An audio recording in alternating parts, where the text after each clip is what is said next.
Nagpagula na og public apology ang vlogger nga nagprank sa mga rescuer sa MDRRMO sa Mawab, Davao de Oro. Ano yung report ni Argil Relator? Sa ilang official social media page, nangayo na og pasaylo si Jonel Cordero. Kinsa nadakpan, human girespondihan sa MDRMO kay nakainom kuno siya og gasolina sa usa ka gasolinahan sa Barangay Poblasyon, Mawab, Davao de Oro. Apan prank radiay.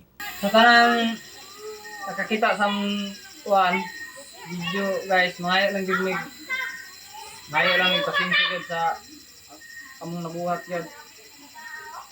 Wala dito namo dito yung may ngato nya.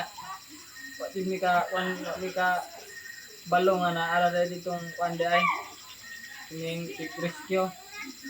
Apan matud sa MDRMO, sukwahi kini base sa nakita nila sa ilang CCTV. Makita mo diri sa CCTV footage na mo diri sa mga operation center na duha ka vlogger nga ning parking di atubangan sa mga opisina. Tapos dito diri nila giplano sa ilang himuon nga prank. Hinoon, nangayo sab si Cordero og pasaylo sa MDRMO Mawab nga mo'y naperwisyo sa ilang gibuhat nga prank. Ngayon lang migsuri gid sa MDRMO Mawab. Ginigid sa mong Mayor Roque Gonzaga. Sa mong Kapitan Dres Andile, Kapitan Danny Plaso. Ngayon lang yung migsuri sa inyong tanan. Doon na pud kini mensahe sa viewers. Sa mga viewers nga nasuko sa mua. Ngayon lang po migsuri nga to.